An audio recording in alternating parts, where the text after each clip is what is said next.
네, 오늘 우리에게 주시는 하나님의 말씀입니다. 미가서 2장 1절에서부터 5절까지 말씀입니다. 구약 성경 1293쪽 정도에 있습니다.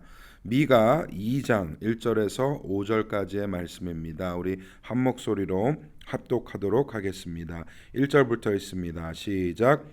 그들이 침상에서 죄를 꾀하며 악을 꾸미고 날이 밝으면 그 손에 힘이 있으므로 그것을 행하는 자는 화 있을진저. 밭들을 탐하여 빼앗고 집들을 탐하여 차지하니 그들이 남자와 그의 집과 사람과 그의 산업을 강탈하도다. 그러므로 여호와의 말씀에 내가 이 족속에게 재앙을 계획하나니 너희의 목이 이에서 벗어나지 못할 것이요 또한 교만하게 다니지 못할 것이라. 이는 재앙의 때임이라 하셨느니라. 그때 너희를 조롱하는 시를 지으며 슬픈 노래를 불러 이르기를 우리가 온전히 망하게 되었도다. 그가 내 백성의 산업을 옮겨 내게서 떠나게 하시며 우리 밭을 나누어 패역자에게 주시는도다 하리니 그러므로 여호와의 회중에서 분깃에 줄을 댈 자가 너희 중에 하나도 없으리라. 아멘. 네, 읽으신 말씀 토대로 여러분과 함께 악인의 말로라는 제목으로 하나님 말씀 나누도록 하겠습니다. 어느 시대나 어느 세상에나 악한 사람들은 있는 것 같습니다. 우리가 지금 겪고 있는 이 사회 부조리와 어려움들이 사실은 새로운 것들이 아니라는 거죠. 우리는 처음 보고 겪는 것이라 더욱 억울하고 분개할 수 있으나 인간적으로 어느 인간사회나 사람이 사람을 향해 저지르는 악행은 항상 존재해 왔습니다. 오늘 본문은 아주 특정한 악행에 대해서 말씀을 하고 있는데요. 바로 힘 있는 자가 힘 없는 자를 탄압하고 착취하는 일입니다. 여러분, 가진 자의 특징이 뭘까요? 여러 가지가 있겠지만 공통적으로 한 가지는 가진 자는 항상 더 갖고 싶어 한다는 점입니다. 그 정도면 충분하지 않나? 그 정도면 다 쓰지도 못하지 않나? 그 정도 가졌으면 좀 나눠주고 싶지 않나?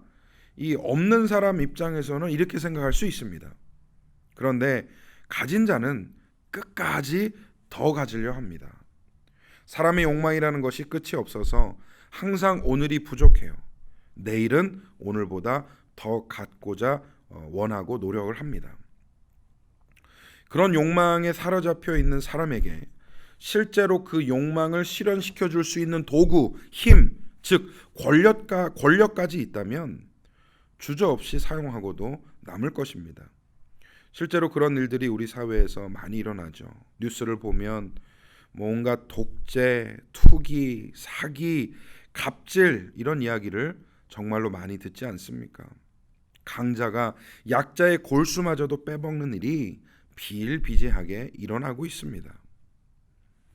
오늘 말씀을 보니까 구약시대 이스라엘에도 이런 일들이 많았던 것 같습니다. 하나님의 선민이라고는 하지만 타락한 인간이 살아가는 사회가 다 비슷한 것이죠. 오늘 미가 선지자는 1절에서 침상에서 죄를 꾀하며 악을 꾸미고 날이 밝으면 그 손에 힘이 있으므로 그것을 행하는 자라고 시작을 하고 있습니다. 어떤 악한 사람이 잠들기 전에 다음날 어떤 악행을 할지 계획하고 꾸민다는 말입니다. 한마디로 뭘 해도 나쁜 일만 생각한다는 것이죠. 그런데 더 최악은 무엇이냐? 그 손에 힘까지 있어서 그 악행을 실행에 옮길 수 있는 권력과 재물이 있어 실제로 다음날 그 계획대로 행하는 게 그게 악인이라고 지칭하고 있습니다. 근데 그 악행의 내용이 무엇이냐? 오늘 본문 2절에 보니까 밭과 집과 땅과 사람을 강탈한다고 합니다. 이스라엘 사회 안에도 가진 자가 없는 자를 착취하는 현상이 많이 있었나 봅니다. 이에 대해서 하나님의 선지자는 명확하게 정죄하고 그 말로에 대해서 그 끝에 대해서 경고하고 있습니다. 오늘 본문이 말씀하는 핵심적 내용 두 가지만 나누고 함께 기도하도록 하겠습니다. 첫 번째로 하나님께서는 악인의 악행을 매우 미워하신다는 겁니다. 악인이 악행을 행할 때 하나님께서는 보응과 재앙을 계획하신다라고 말씀하세요.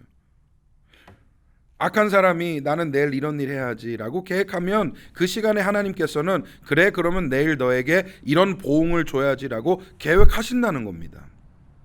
본문 3절에 보니까 그러므로 여호와의 말씀에 내가 이 족속에게 재앙을 계획하나니라고 하지 않습니까? 여러분, 악은 하나님의 반대입니다. 하나님이 선의 본질이며 주체이시라면 악은 하나님과 절대로 섞일 수도 타협될 수도 없는 반대의 존재라는 것이죠. 제가 어렸을 때 그 주일학교 선생님이 이런 얘기를 했던 것이 기억이 납니다. 어둠이 빛의 부재인 것처럼 악은 선의 부재이다. 그러니까 이게 무슨 말이냐면 하나님이 계시지 않는 곳에 악이 있다라는 겁니다. 그러면서 이제 선생님이 그랬던 것 같아요. 평강아, 네 마음속에 하나님이 안 계시면 그 마음속에 하나님이 안 계신 공간에 악이 있는 거야. 그 빈 공간을 악이라고 부르는 거야. 마치 빛이 없는 곳에 그림자가 지고 어둠이 있는 것처럼 똑같은 거. 그러니까 뭐 이제 이해하기 쉽도록 설명을 해주시려고 했던 것 같아요. 그런데 제가 크면서 저도 신학을 공부하면서 이 말이 틀렸다는 것을 알게 됐습니다. 여러분, 악은 실제입니다. 악은 존재하는 실제예요. 뭔가가 없는 데서 생겨나는 공허의 결과가 아니라 선에 대항하여 적극적으로 존재하는 실제적인 반대 성질이라는 것입니다. 악은 사단이라는 실제하는 영적 세력이 꾀하고 행사하는 역사입니다. 그리고 하나님이 안 계신 곳이 있습니까? 하나님은 사람의 가장 어두운 환경 가운데서도 존재하시고 우리 옆에 계시고 우리를 주관하시는 줄 믿습니다. 하나님에 대항하는 악을 하나님께서는 매우 싫어하세요. 그래서 악을 행하는 인간을 벌하시기도 합니다. 오늘 본문에 그 경고가 분명히 담겨 있지 않습니까? 3절부터 보면 그 목을 재앙에 거신다, 교만을 꺾으신다, 조롱과 망함을 겪게 하신다, 유업에서 끊어지게 하신다, 뭐 이런 말씀을 하고 있습니다. 근데 이 경고를 결코 가볍게 받지 말아야 할 것은 무엇이냐? 이스라엘이 실제로 겪은 역사라는 거예요. 하나님께서 여러분에게 힘을 주셨습니까? 남에게 영향력을 행사할 만한 권력을 주셨습니까? 남의 삶에 혹시 남의 삶이 여러분에게 달려 있을 정도의 그런 지위나 위치를 주셨습니까? 그렇다면 두렵고 떨리는 마음으로 또 힘의 주인이신 하나님을 경외하는 마음으로 선을 행하시기 바랍니다. 주신 이도 여호와시요 거두신 이도 여호와시라면 그 권력과 지위도 거두시는 일이 아무것도 아니기 때문이죠. 하나님께서 맡기실 때는 선한 영향력과 사람을 살리는 일을 위해서 주신 줄 믿습니다. 내 손에 힘이 있다면 하나님의 소명대로 잘 사용하시는 지혜와 은혜가 있기를 간절히 소망합니다. 두 번째로, 하나님은 악을 미워하는 사람을 사랑하십니다. 시편 97편 10절에 보니까 여호와를 사랑하는 너희여 악을 미워하라. 그가 그의 성도의 영혼을 보존하사 악인의 손에서 건지시느니라 말씀하죠. 하나님을 사랑하는 사람의 본분은 악을 미워하는 것입니다. 하나님을 사랑하면서 악을 동시에 행하는 것은 모순입니다. 그런데 주위를 둘러보면 그런 모순이 참 많습니다. 여러분, 제가 굳이 말씀 안 드려도 주변에 일어나는 일들 돌아보면 얼마나 이 모순이 많이 행해집니까? 교회 안에 이런 일들이 얼마나 많습니까? 멀리 볼 것도 없어요. 말씀 준비하면서 제 자신을 봤습니다. 제 자신부터 그 모순에 빠져 있지 않나 돌아보고 회개하게 되었습니다. 과연 나는 얼마만큼 악을 미워했나? 말로는 항상 하나님을 사랑하고 섬긴다고 하나 나는 얼마나 악에 대해서 입 꽉 물고 대항하여 싸웠나? 얼마나 선을 행하기 위해 몸부림쳤나? 제 자신에게 던졌던 질문들입니다. 이 아침에 이 말씀을 듣는 우리 성도님들도 잠시나마 돌아보는 시간이 되기를 바랍니다. 그리고 혹시 오늘 하루 시간이 있으시다면 시편 112편을 읽어보시면 좋겠습니다. 시간상 다 말씀에 대해서 소개하기 어렵지만 한마디로 의인에 대한 축복과 약속이 담겨 있습니다. 시편 112편을 한 줄로 요약하자면 저는 이렇게 말하고 싶어요. 악인의 욕망은 소멸되나 의인은 영원히 기억된다. 악인의 어떤 그런 계획과 악행은 순간적이고 일시적이고 금방 끝이 나지만 의인이 행하는 선과 의는 영원히 기억되고 영원히 남게 된다는 것입니다. 오늘 예배를 드리시는 성도님들, 무엇으로 남을지 고민해 보시라고 감히 도전 드립니다. 여러분은 어떤 사람으로 남고 싶습니까? 어떻게 기억되고 싶습니까? 이 땅에서 살면서 화살같이 지나가는 이 시간 끝에 저는 여러분이 적어도 의와 선을 행하기 위해 노력한 사람으로 기억되기를 소망합니다.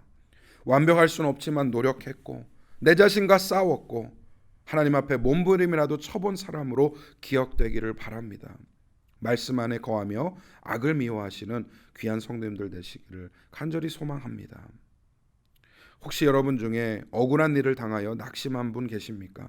악인의 형통을 보며 정의가 어디 있나, 하나님이 어디 계신가 물어보신 분 계십니까?